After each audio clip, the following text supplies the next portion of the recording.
ახალი 6 სტუდიაში თინა ბეგიაშვილი მუშაობს. გამარჯობა. ავღანეთში ISAF-ის მისიის შესრულების დროს დაღუპული ქართველი სამხედრო ალექსანდრე კვიწინაძე გორის რაიონის სოფელ ბერშუეთში დღეს დაკრძალეს. დაკრძალვის ცერემონიალს საქართველოს თავდაცვის მინისტრი ირაკლი ალასანია დაესწრო და დაღუპულის ოჯახს კიდევ ერთხელ მიუსამძიმრა. დაკრძალვის ცერემონიალზე იმყოფებოდნენ საქართველოს თავდაცვის მინისტრის მოადგილეები, შეიარაღებული ძალების გაერთიანებული შტაბის უფროსი და მაღალი რანგის ოფიცრები. გორის რაიონში საქართველოს საკანონმდებლო ორგანოს წარმომადგენლები ჩავიდნენ. კაპრალი ალექსანდრე კვიწინაძე საქართველოს შეიარაღებული ძალების რიგებში 2007 წლიდან ირიცხება. მას მიღებული აქვს ქაქუცა ჩოლოყაშვილის სახელობის მედალი. გარდაცვალების შემდეგ წარდგენილია ვახტანგ გორგასლის პირველი ხარისხის ორდენზე. ეს ალექსანდრე კვიცინიძემ მიუვაბარეთ მშობლიურ მიწას ამ სოფელში ბერშუეთში. მთელი სოფელი, მთელი საქართველო მასთან ერთად, მის ოჯახთან ერთად გლოვობს ამ დიდ დანაკლისს და მე დიდი იმედი მაქვს და დარწმუნებული ვარ, რომ მისი გმირობა, ის თავგანწირვა, ის სულისკვეთება, რომელიც გვაჩვენა მან, ჩვენ გაგვაერთიანებს ჩვენს ქვეყანას. და დარწმუნებული ვარ ის ვითარება რომელიც ამ სოფელშია დღეს როდესაც გადავყურებთ გვერდზე რუსული საოკუპაციო ძალებია აი ეს რეალობა შეიცვლება სწორედ ესეთი ბიჭების საბრძოლო სულისკვეთებით. საქართველოში დღეს პოლიციელის დღე აღინიშნა. შინაგან საქმეთა სამინისტროს შენობის წინ პოლიციელის დღის აღსანიშნავი საზეიმო ღონისძიება გაიმართა. ღონისძიებას საქართველოს პრემიერ-მინისტრი, შინაგან საქმეთა სამინისტროს მინისტრი და მთავრობის წევრები, ასევე პარლამენტის თავმჯდომარე და საპარლამენტო უმრავლესობის წარმომადგენლები დაესწრნენ. სპეციალურად ამ დღისათვის საქართველოში უცხო ქვეყნების ძალოვანი უწყებების მაღალჩინოსნები ჩამოვიდნენ. ღონისძიებას ესწრებოდნენ ასევე დიპლომატიური კორპუსის წარმომადგენლები. პროფესიული დღისადმი მიძღვნილ ცერემონიალზე სიახლეების და რეფორმების პრეზენტაცია გაიმართა. თემაზე ვრცლად ჩვენი კორესპონდენტი ბელა ზაქაიძე ისაუბრებს, რომელიც ახლა პირდაპირ ეთერში გვერდება. საპატრულო პოლიციას 400 ახალი შკოდის მანქანა დაემატა, ასევე დაემატა ახალი მოტოციკლები რამდენიმე ათეულობით.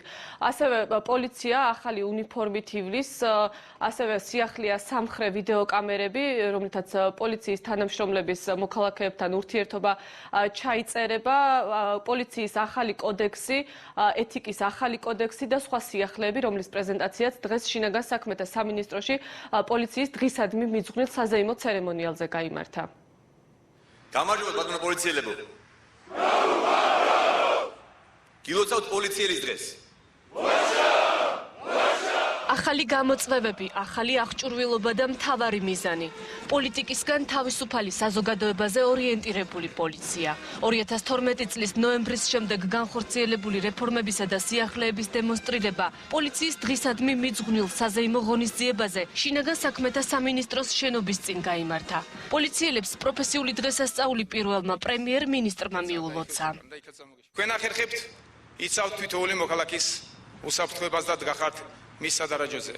თქვენ დახართ თითოეული ჩვენთაგანის უსაფრთხოების სადარაჯოზე და ძალიან ხშირად ამ უსაფრთხოების დაცვას საკუთარი სიცოცხლის უსაფრთხოების პასატაც ახერხებთ.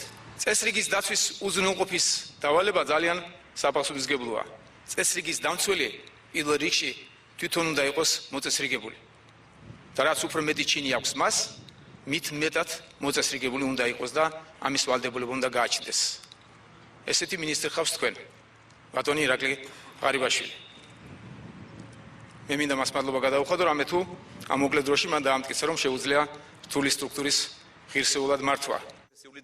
რთული სტრუქტურის ღირსეულად მართვის უნარი. ირაკლი ღარიბაშვილმა უწყების ყველა თანამშრომლის უდიდეს პასუხისმგებლობაზე ისაუბრა და მათი თავდადების სათანადოდ დაფასების აუცილებლობას გაუსვა ხაზი.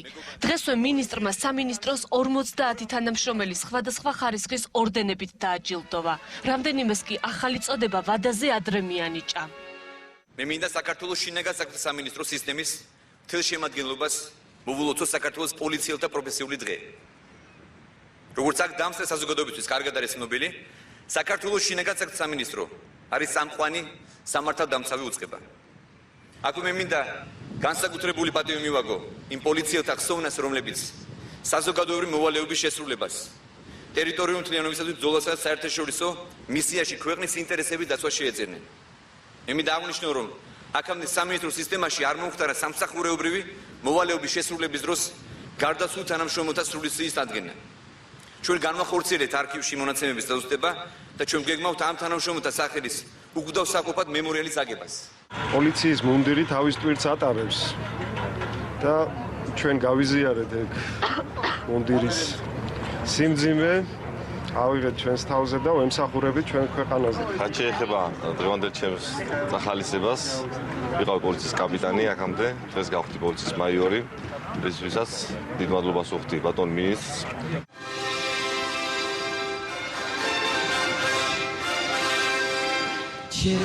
ღონისძიება საქართველოს ჰიმნით გაიხსნა.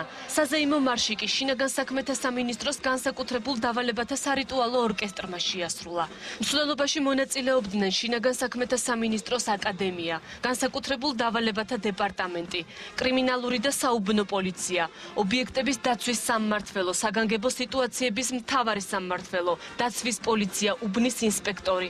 წინა აღლუმებისგან განსხვავებით წელს პოლიციელის დღე ნაკლები პომპეზურობით აღინიშნა. ახალი ფორმა, ახალი ავტომანქანები და სამხრე კამერა, რომლითაც პოლიციელის მოქალაქესთან ურთიერთობა ჩაიწერება. სიახლეების დიდი ნაწილი საპატრულო პოლიციას უკავშირდება. სამინისტროს წინ ღონისძიების დაწყებამდე შინაგან საქმეთა სამინისტროს შენობაში ყველა სიახლის პრეზენტაცია გაიმართა. ჩვენს ეკიპირებას დაემატა ვიდეო კამერები, რომელიც მოთავსებულია პოლიციელის სამხრეთთან ახლოს, რაც საშუალებას გვაძლევს ჩავიწეროთ მოქალაქესა და პოლიციელის ურთიერთობა. რაც ასევე საშუალებას გვაძლევს აღნიშნული ინფორმაცია ჩაწერილი მასალა გამოყენებული იქნას როგორც პოლიციის მონიტორინგისთვის, ასევე მოქალაქის სასარგებლოდ.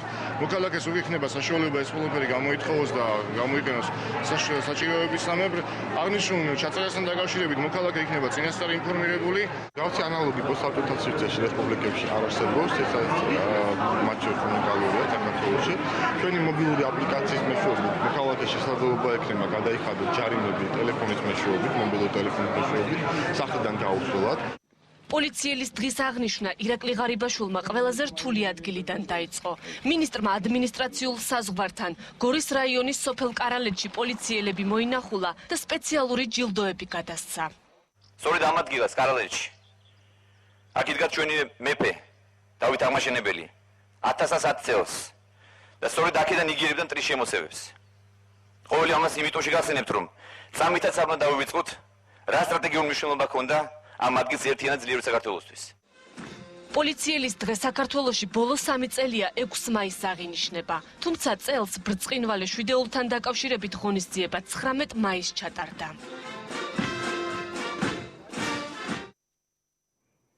ახალი ხელისუფლების სახე პოლიტიკისგან თავისუფალი პოლიცია. საქმიანი და მოკრძალებული ასეთი შეფასებები გაკეთდა დღეს შინაგან საქმეთა სამინისტროს წინ მიმდინარე ღონისძიებაზე დამსწრე საზოგადოების მხრიდან. შეფასებები გაკეთდა როგორც პარლამენტის უმრავლესობის და პარლამენტის თავმჯდომარის, ასევე მთავრობის და საქართველოში აკრედიტირებული დიპლომატიური წარმომადგენლების მხრიდანაც.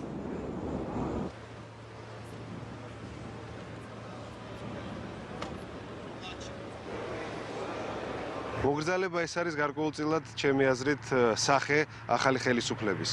ფუფუნებისგან შორს ვართ და გვინდა ყველა რესურსი, რაც სახელმწიფოს აქვს, მოხმარდეს მოქალაქეებს და არა ჩვენ. აქედან გამომდინარე ეს განსხვავებული სახე აქვს ახალ მთავრობას და ეს დაცული იქნება ბოლომდე. გულოცავ ამ დღეს ყველა პოლიციელს, რომლებიც ემსახურებიან თავიანთ სამშობლოს, ემსახურებიან თავდადებით და ჩვენ ბედნიერნი ვართ იმითი, რომ გვერგო პატივი ამ ორგანოსთან მჭიდრო თანამშრომლობისა. ყველა პოლიციელს უსურვებ ჯანმრთელობას და წინსვლას. გულოცავ ყველა პოლიციელს დღევანდელ დღეს. დღევანდელი დღე არის მნიშვნელოვანი დღე, იმიტომ რომ ჩვენ შეგვეძლება მაგალითად 1 წლის შემდეგ ამ დღეს შევაფასოთ და გავიაზროთ თუ რამდენად წაიწია წინ საქართველოში პოლიციის რეფორმამ. და დარწმუნებული ვარ, რომ მინისტრი ღარიბაშვილი, მისი გუნდი ძალიან მალე, ძალიან სერიოზულ შედეგებს აჩვენებს კიდევ და არა მხოლოდ საპატრულო პოლიცია იქნება მოქალაქის მეგობარი და საიმედო დასაყრდენი, არამედ სრულიად პოლიციის სისტემა. კანონიერება, სამართლიანობა, გამჭვირვალობა და ჰუმანიზმი და ვუსურვებ, რომ აი ამ პრინციპების ერთგული ყოფილიყვნენ და ემსახურონ ქვეყანას, ემსახურონ ადამიანის უფლებების დაცვას და უზრუნველყონ საზოგადოებრივი წესრიგის დაცვა ქვეყანაში და დარწმუნებული ვარ, თითოეული პოლიციელი იქნება ამ სულისკვეთებით და მინდა შეუერთდა ყველა მილოცვას, რაც დღეს გამოითქვა მათი მისამართი. ჩემთვის დიდი პატივია პოლიციის დღისადმი მიძღვნილ საზეიმო ღონისძიებას პრემიერ-მინისტრთან ერთად დავესწრო. ეს არის პოლიციელთა ღირსების, პატივისა და ღვაწლის დაფასების დღე. პოლიციელებს აკისრიათ ძალიან მნიშვნელოვანი მისია ქვეყნის უსაფრთხოების დასაცავად. მადლობა მინდა უთხრა იმ პოლიციელებს, რომლებიც დიპლომატიური მისიების უსაფრთხოებას იცავენ საქართველოში. დღეს არა მხოლოდ 2012 წლის ნოემბრის შემდეგ განხორციელებული სიახლეების და რეფორმების პრეზენტაცია გაიმართა, არამედ იმ გეგმების, რომლის განხორციელებასაც შინაგან საქმეთა სამინისტრო მომავლისთვის გეგმავს, კერძოდ პოლიციის ახალ კანონპროექტზე და სხვადასხვა სიახლეებზე. რაც შეეხება პოლიციის დღეს, როგორც შინაგან საქმეთა სამინისტროში აცხადებენ, 19 მაისს აღდგომის ბრწყინვალე დღესასწაულთან დაკავშირებით გაიმართა, შემდგომ წლებში კი კვლავ 6 მაისს გაიმართება პოლიციის დღე. პირდაპირ ეთერში ჩვენი კორესპონდენტი ბელ ზაქაიძე საუბრობდა. მადლობა ბელ. პოლიციის დღე აღნიშნეს ქუთაისშიც იმერეთის სამხარო მთავარი პოლიციის სამმართველოს შენობაში პოლიციის პროფესიულ დღესთან დაკავშირებით მოქმედი და ვეტერანი პოლიციელების დაჯილდოების ცერემონია გაიმართა. პროფესიული დღესასწაული შინაგან საქმეთა მინისტრის ირაკლი ღარიბაშვილის სახელით პოლიციის თანამშრომლებს იმერეთის სამხარეო პოლიციის უფროსმა ზურაბ გამეზარდაშვილმა მიულოცა. საზეიმო შეხვედრაზე პოლიციის ვეტერანები და 80 მოქმედი პოლიციელი დააჯილდოვეს, მათ შორის 3 პოლიციელი ქალბატონია. შინაგან საქმეთა სამინისტროს პირად შემადგენლობას ბატონ მინის აპარატს და ყველა პოლიციას ულოცავ პროფესიულ დღესასწაულს უსურვებ, რომ აქტიური მონაწილეობა მიეღოთ ქართულ სახელმწიფოს აღშენებლობაში. ყველას უნდა ვახსოვდეს ჩვენ, რომ ყველა თითოეული ჩვენთაგანი ვალდებულია დაიცვას სვისის ცოცხლე და უზრუნველყოს მათი უსაფრთხოება. ბოლო 6 თვის განმავლობაში იმერეთის რეგიონი სტატისტიკის მიხედვით დანაშაულის გახსნის კუთხით ვართ პირველ ადგილზე. ამით ეს ყოველივე დამსახურებაა როგორც თითოეული თანამშრომლის, ასევე ჩვენი ხელმძღვანელობის. მინდა აღვნიშნო თითოეული პოლიციელის აზრი, რადგან ისინი მზად არიან ყოველ დროს, ყოველ წამს დაუდგნენ ჩვენს საზოგადოებას გვერდით. ბიძინა ივანიშვილმა 17 მაისის აქციაზე პოლიციის მუშაობა დადებითად შეაფასა. პრემიერის თქმით, მაშინ როდესაც სიტყვის თავისუფლების ნაცვლად ადამიანის სიცოცხლის დაცვის აუცილებლობა დადგა, პოლიციელებმა საქმეს თავი ღირსეულად გაართვეს. მისივე თქმით, აღნიშნულ აქციაზე 20 პოლიციელიც დაშავდა. პრემიერმა 17 მაისის აქციაზე განვითარებული მოვლენების შესახებ კომენტარი პოლიციელის პროფესიულ დღესთან დაკავშირებულ ღონისძიებაზე გააკეთა. თქვენ ახერხებთ იცავთ თითოეული მოქალაქის უსაფრთხოებას და დგახართ მის სადარაჯოზე. თქვენ დახართ თითოეული ჩვენთაგანის უსაფრთხოების სადარაჯოზე და ძალიან ხშირად ამ უსაფრთხოების დაცვას საკუთარი სიცოცხლის უსაფრთხოების პასატაც ახერხებთ. ამის კარგი მაგალითი გახდა თუ გნებავთ უშინწინ თბილისში ცენტრალურ მოედანზე განვითარებული მოვლენები, როდესაც თქვენ ღირსეულად მოახერხეთ შექმენით გასასვლელი უმცირესობისათვის, რომ მათ საკუთარი უფლებების დაცვა მოეხერხებინათ. უმრავლესობასა და უმცირესობას შორის თქვენ ჩადექით და მაშინ როდესაც ნახეთ, რომ სიტყვის თავისუფლების ნაცვლად პირველ ადგილზე გადავიდა ადამიანის უსაფრთხოების დაცვა და მაშინ როდესაც საუბედუროდ არ მოხერხდა უმრავლესობის, აჟიტირებული უმრავლესობის შეკავება, თქვენ სწორეთ რომ თქვენი სიცოცხლის უსაფრთხოების პასად თქვენ თავზე აიღეთ ყველა სიმძიმე და თქვენ მოახერხეთ გაარიდეთ უმცირესობა საფრთხეს. საქართველოს კათოლიკოს პატრიარქის ქორეპისკოპოსი მეოფე იაკობის სვეტიცხოვლის საპატრიარქო ტაძარში დღევანდელი ქადაგებისას 17 მაისს განვითარებულ მოვლენებს კიდევ ერთხელ გამოეხმაურა. მეოფის განცხადებით, სამწუხაროა ის ფაქტი, რაც მოხდა, თუმცა სასულიერო პირები, რომლებსაც გარკვეული სახის გადაცნობა მოუვიდათ, მზად არიან პასუხისმგებლობა აიღონ როგორც ეკლესიის, ასევე საერო სამართლის წინაშე. მოხდა სამწუხარო შემთხვევები.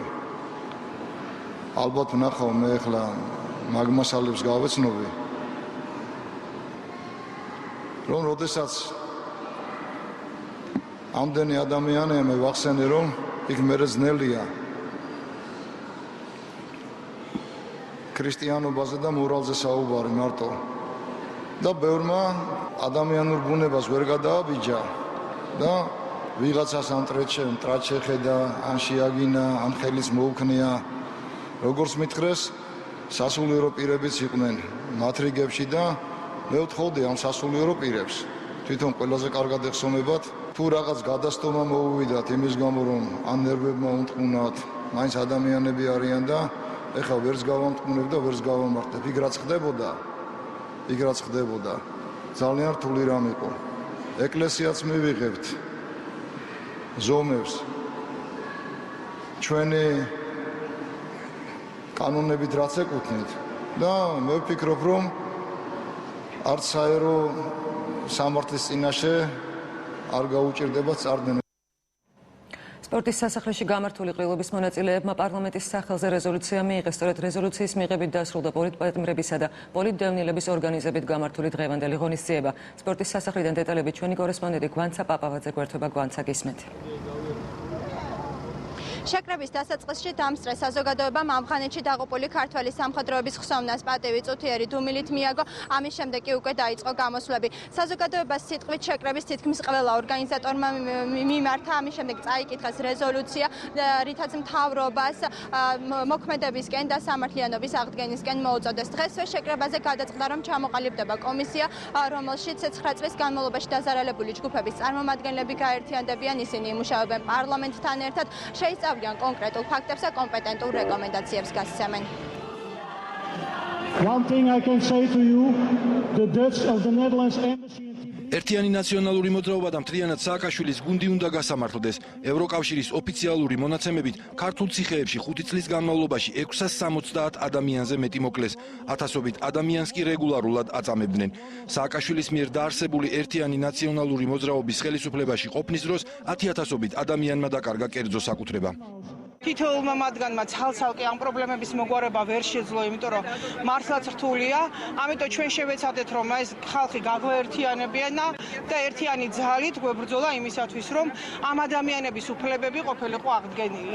დღევანდელი დღე შედგა ძალიან სასიხარულოა, რომ ხალხი არ ჩერდება, ხალხი უსამართლობის წინააღმდეგ აგრძელებს ბრძოლას და მე მინდა ვთქვა ის, რომ 9 წლის მანძილზე ხალხი წირავდა თავს და მართლაც ტყვიებში და რაღაც საშინელ უბედურებაში ვიდექით ყველა ერთად რეჟიმის წინააღმდეგ და 1 ოქტომბერმა აჩვენა ის, რომ ქართველ ხალხმა გაიმარჯვა, მაგრამ ის, რომ 7 თვის მანძილზე ჯერ სამართალი არ არის აღდგარი, სწორედ ამან მოიყვანა დღეს ამდენი ხალხი აქ და მე იმედი მაქვს, რომ ხელისუფლება ყურად იღებს და მოусმენს თავის ხალხს. შეკრებას ესწრებოდნენ პოლიტიკური პარტიების წარმომადგენლები. სპორტის სასახლეში მოულოდნელად მივიდა ნინო ბურჯანაძე. მან აღნიშნულ საზოგადოებრივ მოძრაობას მხარდაჭერა გამოუცხადა. მთავრობას წინა ხელისუფლების რეჟიმის სამართლებრივი შეფასებისკენ მოუწოდა კახა კუკავამ და ჯონდი ბაღათურიამ. სამწუხაროდ ქართულმა ოცნებამ დაივიწყა ის თავარი დაპირება, რომლითაც 1 ოქტომბერს მოვიდა ხელისუფლების სათავეში. ეს იყო სამართლიანობის აღდგენა. და ჩვენ ყოველდღიურად უყურებთ დღეს როგორ ხდება ქართული ოცნების და ნაციონალური მოძრაობის შეზრდა ერთმანეთზე, როგორც პოლიტიკურად, ისე ბიზნესში. ხალხი ითხოვს სამართლიანობის აღდგენას და თუ ხელისუფლება ივანიშვილი იქნება, ეს წულუკიანი იქნება და თბილაშვილი ვერ შეძლებენ სამართლიანობის აღდგენას, მაშინ ჩვენ თავისუფალი საქართველოს შევეცდებით აი ამ დიდ ტალღას, ხალხის ტალღას, რომელიც თავად იზრუნებს სამართლიანობის აღდგენაზე. ძალიან ბევრი ადამიანი, რომელიც პოლიტიკურ რეპრესიის ქვეშ იყო, მაგალითად ჩემი ოჯახის წევრები, ძმა, ცოლი-ძმა 17 კაცი მარტო ცენტრალური აპარატიდან, რომლებიც იყვნენ უკანონო დაკავებულები და ჩემთან პოლიტიკურ ვაჭრობას აწარმოებდნენ, მათი განთავისუფლება არ განთავისუფლების გამო, ეს ხალხი ყველა მოითხოვს იმ სტატუსს, პოლიტრეპრესირებული სტატუსს და მოითხოვენ იმ ხალხის ასე იგი გასამართლებას, რომელსაც ისინი დააკავეს. დღევანდელ ყრილობას საზოგადოებისთვის ცნობილი ადამიანებიც ესწრებოდნენ. შეკრება ახალგაზრდა მომღერლებმა სპეციალურად ამ დღისთვის დაწერილი სიმღერით დაასრულეს. პირდაპირ ეთერში ჩვენი კორესპონდენტი გვანცა პაპავაძე გვერდებოდა. მადლობა გვანცა. საქართველოს ფეხბურთელთა ეროვნული ნაკრების მთავარი მწვრთნელის თემურ ქეცბაიას სახელმწიფო უწყისი წლების მანძილზე გასაიდუმლოებული იყო. მედიის წარმომადგენელთა არაერთი მცდელობის მიუხედავად დაედგინათ ნაკრების დამრიგებლის ანაზღაურება მხოლოდ გავრცელებულ და მოარულ ხმებს ეფუძნებოდა. ტელეკომპანია მეცხრე არხისთვის ცნობილი გახდა, რომ ჯვაროსანთა თავკაც გასული წლის ნოემბრისთვის გასამშელოდ 209,500 ლარი ეკუთვნოდა, რაც დოკუმენტალურად არის დადასტურებული ფეხბურთის ფედერაციის მიერ სპორტის სამინისტროსადმი გაგზავნილ წერილში. ეს დოკუმენტი გადაცემა სპორტის დროში სტუმრად მოწვეულმა სპორტის და ახალგაზრდობის საქმეთა ministris მოადგილემ ირაკლი დოლაბერიძემ გაგვაცნო. დღეს 19 საათზე სპორტის დროში ამ და სხვა საინტერესო თემებზე თავად ირაკლი დოლაბერიძე ისაუბრებს. ეს თანხა, როგორც მე ხვდები, მწვრთნელს უხდის არა ფედერაცია, არამედ სახელმწიფო. სახელმწიფო აფინანსებს საქართველოს ფეხბურთის ფედერაციას 4 წლიანი სამოქმედო გეგმის მიხედვით სხვადასხვა რაოდენობის ნახით, ეს არის 7.200.000 ლარი. აქედან სახელმწიფო დაფინანსებიდან ფედერაცია თავად ანაწილებს მის პრიორიტეტებს, ეს იქნება ხელფასები, ეს იქნება ბავშვთა სპორტი, ინფრასტრუქტურა, მწვრთნელების მომზადება, ეროვნული ჩემპიონატი თუ სხვა და სხვა. თბილისის საქალაქო სასამართლოში ცოტა ხნის წინ დასრულდა საქართველოს რკინიგზისა და შპს ვაგონმშენებელი კომპანიის ყოფილი და მოქმედი თანამშრომლების სასამართლო პროცესი. რკინიგზის ყოფილ დირექტორს ირაკლი ეზოგბაიას დაუსწრებლად ორთვიანი წინასწარი პატიმრობა შეეფარდა. რა გადაწყვეტილება მიიღო სასამართლომ რკინიგზის დანარჩენ თანამშრომლებთან დაკავშირებით?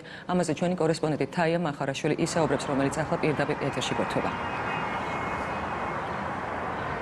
თინა, მოსამართლე ლაშა ჩხიკვაძის გადაწყვეტილებით 7 ბრალდებული დღეს დარბაზიდან გირაოს გარეშე გათავისუფლდა, რაც შეეხება ირაკლი ეზუგბაიას, მას წინასწარი ორთვიანი პატიმრობა შეეფარდა. ბრალდების მხარე მათთვის აღკვეთის ღონისძიების სახით პატიმრობის შეფარდებას მოითხოვდა, თუმცა სასამართლომ მხარის არგუმენტები არ გაითვალისწინა. წინასწარი როგორც ადვოკატები აცხადებენ, რაც შეეხება ირაკლი ეზუგბაიას, ის გამოძიებასთან ითანამშრომლებს და შესაძლოა აღკვეთის ღონისძიება შეეცვალოს. მე დარწმუნებული ვარ, ის როდესაც გამოცხადება, ალბათ მის მიმართაც განხილული იქნება და გადაიხედება ის აღკვეთი ღონისძიება. ბრალდების მხარე ვერ დაასაბუთა, რატომ მოითხოვა პატიმრობა, იყო უსუსური და უსაფუძვლო მათი პოზიცია. სასამართლომ შესაბამისად დააკმაყოფილა დაცვის მხარის მოთხოვნა და არ შეუფარდა ჩემი დაცვის ყოფის ირაკლი თოდუას არც ერთი აღკვეთი ღონისძიება. ჩემი დაცვის ყოფის დაინტერესებულია, რაც შეიძლება დროულად იქნას ყველაფერი გარკვეული და დადგენილი იქნას ჭეშმარიტება და სიმართლე ამ საქმეზე. არც ერთი მტკიცებულება ჩემი დაცვის ყოფის რაიმეს მითვისების ერთ ლართან დაკავშირებითაც არ არსებობს. შესაბამისად, გადაწყვეტილება იყო აბსოლუტურად სამართლიანი. სასამართლოს ხდომა რამ 4 საათზე მეთხანს გაგრძელდა. ბრალდების მხარე პატიმრობის შეფარდების მოთხოვნას რამდენიმე არგუმენტით ხსნიდნენ. ისინი აცხადებდნენ, რომ ბრალდებულები შესაძლო იყვნენ გამოძიებას მიმალვოდნენ, ზეგავლენა მოეხდინათ მოწმეებზე ან დანაშაულებრივი საქმიანობა გაეგრძელებინათ. დაცვის მხარე კი აცხადებდა, რომ ბრალდების მხარემ საკმარისი არგუმენტები ამის გასამყარებლად ვერ დადო. მოსამართლემ სწორედ დაცვის პოზიცია გაითვალისწინა. პირდაპირ ეთერში ჩვენი კორესპონდენტი თაია მახარაშვილი საუბრობდა. მადლობა თაია. ცარცვალ ლუბლიანას ქუჩაზე რკინიგზის საავადმყოფოს მიმდებარე ტერიტორიაზე ჯიხურის მეპატრონე გაძარცვეს. ქალბატონს თავს 35 წლამდე მამაკაცი დაესხა და თავში ბლაგვის საგანი ჩაარტყა. ცარცვალმა დაზარალებულს ჩანთა გასტაცა და მიიმალა. ადგილზე მობილიზებული იყო შინაგან საქმეთა სამინისტროს კრიმინალისტიკური სამსახური. ჯიხურის მიმდებარე ტერიტორიაზე ჩატარდა წინასწარი დათვალიერება, აღებულია თითის ანაბეჭდები. საქმე 178 მუხრით აღიძრა.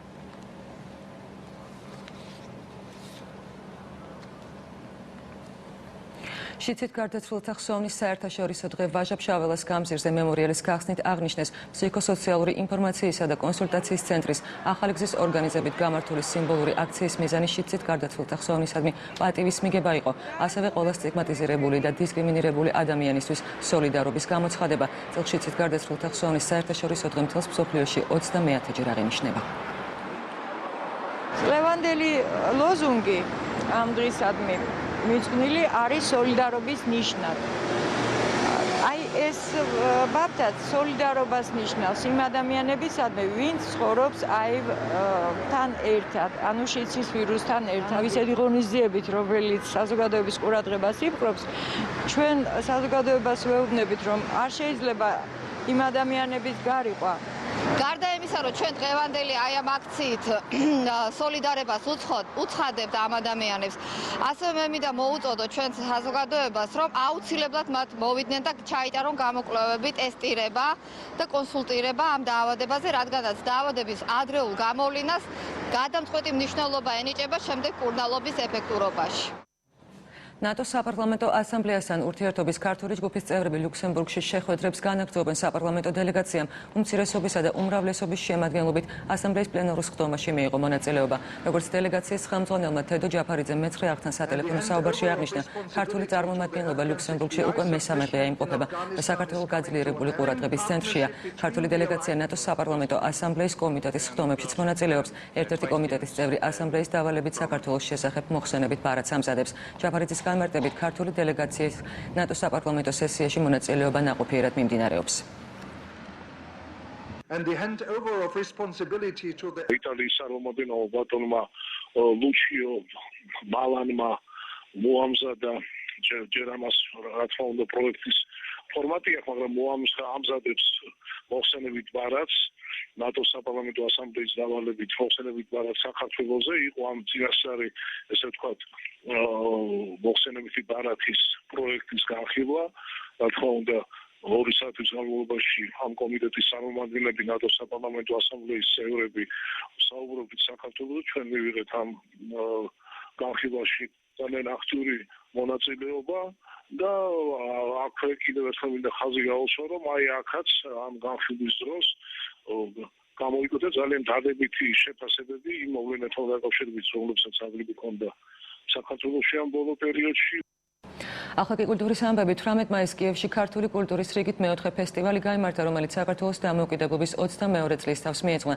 ფესტივალის ფარგლებში საქართველოს ეროვნული ბიბლიოთეკის მხარდაჭერით პირველად უკრაინაში ქართული ბიბლიოთეკა გაიხსნა, რომელიც კიევის ქართული კულტურულ-საგანმანათლებლო ცენტრის ბაზაზეა განთავსებული და მასში 4000-მდე სხვადასხვა მხატვრული, სამეცნიერო და ისტორიული ლიტერატურის ნიმუშია განთავსებული. გახსნის ცერემონიალს ესწრებოდნენ საქართველოს საგანგებო და სრულუფლებიანი ელჩი უკრაინაში მიხეილ უკლება, საქართველოს პარლამენტის ეროვნული ბიბლიოთეკის დირექტორი გიორგი კეკელიძე, ქართული სათვისტომოს ხელმძღვანელი ბესიკ შემუგია, პოეტი, მთარგმნელი და პუბლიცისტი რაულ ჩილაჩავა და სხვა საპატიო სტუმრები. ფესტივალის საზეიმო კონცერტი დასრულდა. უკრაინაში პირველად უკრაინაში გაიხსნა ქართული ბიბლიოთეკა, ეროვნული ბიბლიოთეკის მხარდაჭერით, სადაც 4000-ზე მეტი წიგნია განთავსებული. იმედია, რომ მომავალში ეს ბიბლიოთეკა უფრო გაფართოვდება და როგორც უკრაინელებსაც, ასევე როგორც ქართველებსაც, ასევე უკრაინელებსაც ექნებათ შესაძლებლობები უფრო მეტად გაეცნონ ფართოდ ჩვენი ქვეყნის ისტორიას, კულტურას. არ ველოდი რომ ესეთი აქტიური დიასპორა იყო და აი დღეს სტარდება ქართული კულტურის მეოთხე ფესტივალი და ესეთი საოცარი ნახე კონცერტი ჯერ ბავშვები როგორი მომზადებულები არიან ნამდვილად აი პროფესიულ დონეზე იყო კონცერტი და მე ძალიან სიამოვნებს რომ აი ესეთი აქტიური დიასპორა უკრაინაში 9/11 ასე ქვია მხატვრულ ნაწარმოებს, რომელიც ახალგაზრდა მწერალმა და იმედის ჟურნალისტმა პაატა კუპატაძემ გამოსცა. წიგნი არა 11 სექტემბრის ტერაქტზე, არამედ ახალგაზრდა ქართველი კაცის ისტორიაზე მოგვითხრობს, რომელიც 90-იან წლებში საქართველოს და ნიუ-იორკში წავიდა და საკუთარი მონდომების ხარჯზე პროფესიულ წარმატებას მიაღწია. ახალგაზრდა ჟურნალისტის და მწერლის წიგნის პრეზენტაცია ინტერნეტ პორტალ საზოგადოება ჯის პრესკლუბში გაიმართა. 9/11 პაატა კუპატაძის სადებიუტო ნაშრომია, წიგნზე ის 5 წლის განმავლობაში მუშაობდა. ასეთი ისტორიაში იძლება ზოგ საფუძვად ნავთარგებული დაწუნებული ვარ მართლა ტექნოლოგიის სკოლაში ჩვენი ეს იყო ახალი 6-ე ხუთშაბათამდე გემშვიდობებით ნახვამდის.